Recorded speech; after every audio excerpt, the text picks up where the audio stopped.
Di dalam Al-Quran ada yang namanya jin, yaitu di surat An-Nas, yang intinya bunyinya bahwa tidak saya ciptakan jin dan manusia kecuali untuk beribadah kepada Allah. Apakah di situ juga harus membuktikan jin itu? Dan di dalam Al-Quran juga ada yang namanya surga dan neraka. Apakah juga disuruh membuktikan antara surga dan neraka? Ini tentang keimanan yang hubungannya dengan keyakinan kita. Gitu. Nah, sekarang waktu dia dia mempraktekkan bakar tisu itu, dia kan menggunakan kayak semacam alat tuh katanya. Menurut dia, ini sama prakteknya dengan apa yang Gus lakukan nih, ya, dan beberapa orang lakukan. Nah, waktu Gus melakukan itu, saya sempat lihat di video, itu mirip tuh, memang mirip ya. Saya bilang mirip karena saya nggak tahu benar atau enggak. Itu dalam kondisi untuk apa Gus melakukan hal itu, bakar itu? Iya, perlu untuk saya jelaskan secara tendensi keilmuannya ya. Ketika itu, halo Sobat Fakta, Bang Pin ketemu lagi dengan Bang Pin yang terus mengabarkan fakta viral seputar selebritas tanah air yang terus saja bikin berita. Dan dengan berita mereka tetap eksis di ranah media. Kita tahu Denny Sumargo mengundang Gus Samsudin dan bikin geger seantero jagat. Di situ Denny Sumargo memang mengundang dan dianggap juga semakin mempopulerkan perdukunan dan mempopulerkan Gus Samsudin. Karena dengan diundang Denny Sumargo maka nama Gus Samsudin akan mencuat. Disitulah banyak netizen yang mengkritik dan mempertanyakan apa motivasi Denny Sumargo. Nah, bagaimanakah kritikan netizen kepada Denny Sumargo yang mengundang Deddy Corbuzier? Yuk kita simak saja kupas tipis-tipis fakta Bang Pin kali ini. Like, subscribe, and komennya ditunggu. Dan jangan lupa selalu ada doa dalam setiap lentikan jarimu.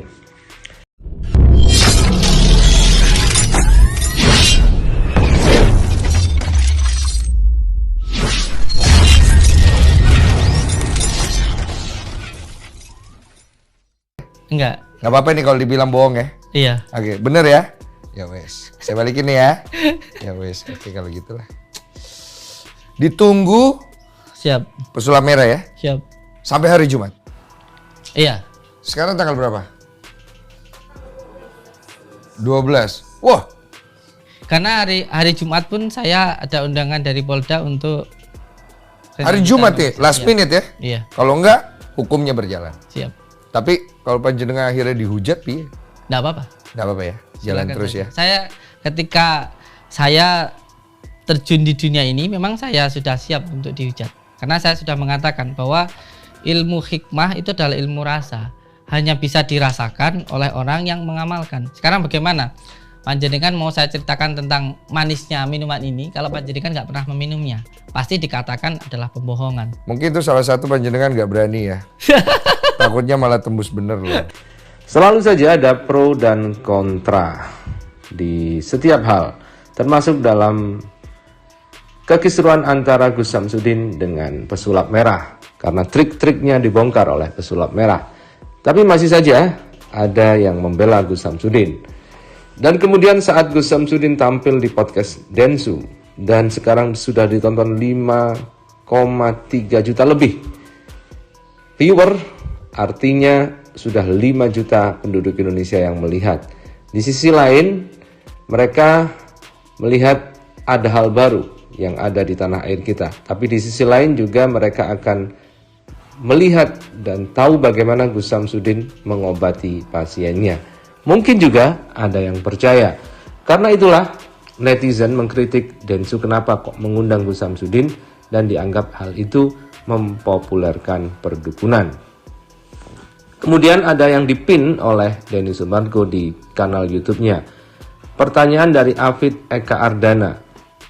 Dia bertanya, terlepas dari Anda sebagai host di podcast ini, tentu Anda bertanya secara objektif, tidak membela Marcel atau si Udin. Tapi kalau menurut Bang Dengsu, secara pribadi, gimana tentang apa yang disampaikan si Udin? Itu trik atau asli? Kemudian dijawab oleh Denny Sumargo, ya nggak ada pembuktian di video ini. Jadi apa yang mau gue percaya? Kalau masalah kebenaran, ya kembali ke masing-masing. Akan tanggung jawab ke Tuhan. Gue percaya hukum tabur tuai. Semua akan menuai apa yang dia tabur, cepat atau lambat. Orang tuh harus beradab, bos. Jangan main nyuruh-nyuruh keluar aja. Begitu kata netizen. Kemudian ada netizen yang cukup detail di dalam mengungkap keanehan Mas Udin atau Udin di podcast Denny Sumargo. Ada beberapa hal yang dia ungkapkan dalam komentar itu. Nah, begitulah kritikan netizen yang akhirnya dijawab oleh Denny Sumargo. Dan kemudian Denny Sumargo kembali bertemu dengan Deddy Corbuzier dan menyentil soal jimat yang ditemukan Denny Sumargo di rumah Denny Sumargo oleh Gus Samsudin. Jimat itu dijual 2 miliar oleh Denny Sumargo, tapi langsung diturunkan 1 miliar dalam waktu beberapa menit. Nah, begitulah, kita tunggu saja apa yang akan terjadi dengan pesulap merah dan juga Gus Samsudin. Karena kita tahu pesulap merah sudah dilaporkan polisi dan sedang diproses di Polda Jatim. Tidak semua hal bisa dilogikakan, sayang. Ada yang nyata, ada yang gaib. Kalau semua hal harus dilogikakan, orang bisa nggak beragama. Ini yang paling bahaya. Bagaimana ketika seseorang berbicara tentang malaikat? Kita orang muslim percaya tentang malaikat. Apakah disuruh membuktikan malaikat seperti apa? Di dalam Al-Quran ada yang namanya jin, yaitu di surat An-Nas, yang intinya bunyinya bahwa tidak saya ciptakan jin dan manusia kecuali untuk beribadah kepada Allah. Apakah di situ juga harus membuktikan jin itu? Dan di dalam Al-Quran juga ada yang namanya surga dan neraka. Apakah juga disuruh membuktikan antara surga dan neraka? Ini tentang keimanan yang hubungannya dengan keyakinan kita. Gitu. Nah, sekarang waktu dia dia mempraktekkan bakar tisu itu, dia kan menggunakan kayak semacam alat tuh katanya. Menurut dia, ini sama prakteknya dengan apa yang Gus lakukan nih, ya, dan beberapa orang lakukan. Nah, waktu Gus melakukan itu, saya sempat lihat di video, itu mirip tuh, memang mirip ya. Saya bilang mirip karena saya nggak tahu benar atau enggak. Itu dalam kondisi untuk apa Gus melakukan hal itu, bakar itu? Iya, perlu untuk saya jelaskan secara tendensi keilmuannya ya. Ketika itu saya diundang di Surabaya. Ada seseorang yang selalu ingin bunuh diri, jadi susah tidur dan lain sebagainya, sehingga saya diundang di sana. Ketika di sana saya melakukan ruqyah, sebelumnya itu live ya, live dan saya live ya, live di video itu live, live ya, ya. Jadi sama sekali tidak ada pemotongan maupun yang lainnya. Ya, tidak ada editing lah. Nah, ketika itu saya live datang ke sana. Nah, ketika di sana saya belum pernah masuk ke dalam rumah itu. Lalu ketika saya melakukan doa-doa, di situ ditemukanlah sebuah buhul atau ikatan yang ada di dalam rumah itu. Dan bukan hanya itu. Setelah saya pulang, beberapa waktu kemudian, orangnya itu kan biasanya saya minta untuk sholat dan dzikir. Nah, ketika dzikir itu katanya mendengar suara ledakan, lalu ditemukan lagi, diantarkan juga ke tempat saya. Apa itu? Berupa seperti tali pocong begitu, putih-putih begitu menggantung di atap rumah seperti itu. Oke. Kemudian? Jadi, yang ingin saya sampaikan, jangan mentang-mentang kamu sering menipu lalu menuduh orang lain juga menipu seperti kamu. Tidak seperti itu, sayang. Iya.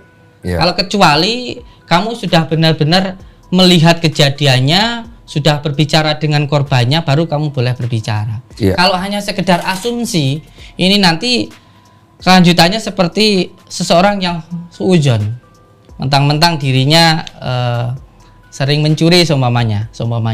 Lalu ketika melihat seseorang itu di sana, wah dia itu kaya karena seperti saya loh, suka mencuri begitu.